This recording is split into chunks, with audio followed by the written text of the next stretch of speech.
Hello दोस्तों, मैं हूँ निधि और इस चैनल पर हम बहुत सारी किताबों के बारे में बात करते हैं।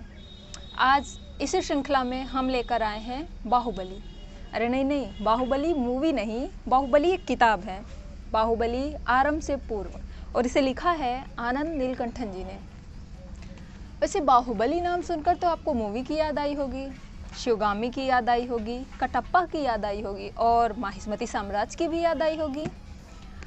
वैसे ऐसा ही कुछ मेरे साथ भी हुआ था जब मैंने किताब को पहली बार देखा, और ऐसा होना वाजिब भी है कि जब बाहुबली आई थी तो कितना ज़्यादा न्यूज़ में थी और उसके बाद उसने इतनी ज़्यादा कमाई की थी और सबको बहुत ही पसंद भी आई हुई थी। और सबसे बड़ी बात तो जब पार्ट 1 हम देखे थे उसके बाद कटप्पा ने बाहुबली को क्यों मारा, इसको जानने के लिए हम सब कितना बेसब्री से इंतज़ार किए थे पार्ट 2 का। तो ऐसा कुछ था मूवी में। मूवी तो आपने देखी ही होगी।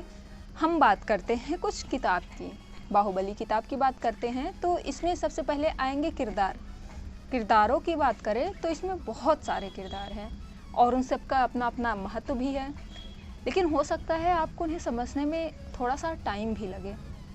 शिवगामी, जिसने 5 साल की उम्र में अपने पिता को मृत्यु दंड प्राप्त करते हुए देखा था, वो भी राजद्रोह के मामले में। तभी से उसके मन में माहिष्मती साम्राज्य से बदला लेने के लिए ज्वाला धधक रही थी।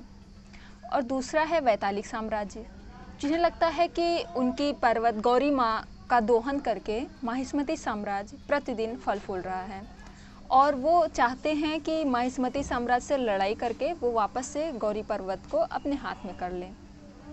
और महाराजा सोमदेव माहिष्मती के सम्राट हैं और उनके 2 पुत्र हैं, बिज्जल और महादेव। स्कंददास माहिष्मती साम्राज्य के उप प्रधानमंत्री हैं जिन्होंने भूख और अकाल अपने टाइम पे देखा है। और अनाथालय की प्रमुख रेवम्मा और वेश्या कलिका, इन सब की भी अलग अलग अपनी महत्वपूर्ण भूमिका है। फिर ऐसा आपको लग रहा होगा ना कि अरे ये तो कुछ मूवी जैसा नहीं है, ये तो कुछ अलग है। तो जी हाँ, ये मूवी से एकदम अलग है। आपने अगर मूवी नहीं देखी है तो भी आप पढ़ सकते हैं, और जिन लोगों ने मूवी देखी है उन्हें तो बिल्कुल ही ये मूवी से अलग ही लगेगा।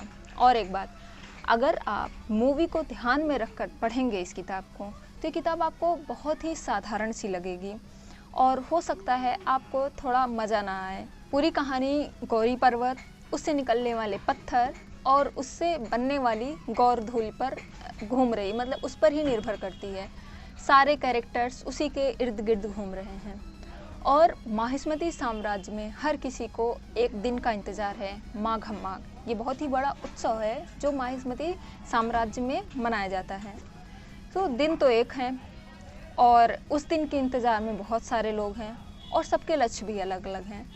तो ये देखना कि किसके लक्ष्य की प्राप्ति होती है, किसकी नहीं प्राप्त होती है, इसके लिए तो आपको किताब पढ़नी पड़ेगी। कहानी अच्छी है पर बहुत बहुत बहुत अच्छी नहीं है और बहुत सारे किरदारों के बीच में कुछ लूज एंड्स छूट गए हैं। मैं आपको कहूँगी कि आपको जब भी मौका मिले ये किताब ज़रूर पढ़ें, लेकिन एक चीज़ का ध्यान रखिए कि आप फिल्म को केंद्र बनाते हुए, फिल्म को ध्यान में रखकर ये किताब बिल्कुल भी मत पढ़िए, क्योंकि नहीं तो आपका मज़ा घट जाएगा। जो आनंद मिलने वाला है इस किताब को पढ़कर, वो आनंद नहीं मिल पाएगा और ये किताब आपकी अपेक्षाओं पर खरी नहीं उतरेगी। अंत में बहुत सारे कुछ ऐसे प्रश्न हैं जो उभर कर आते हैं जिनके जवाब मिलना अभी बाकी है। हो सकता है इनके जवाब अगले खंड में मिल जाएं और हो सकता है अगला खंड इस खंड से ज़्यादा रोमांचकारी साबित हो। इसे मैंने सोचा था कि ये फिल्म की तरह बहुत ही रोमांचक और प्रभावशाली साबित होगी, बट यहाँ पर मुझे थोड़ी सी निराशा हाथ लगी है।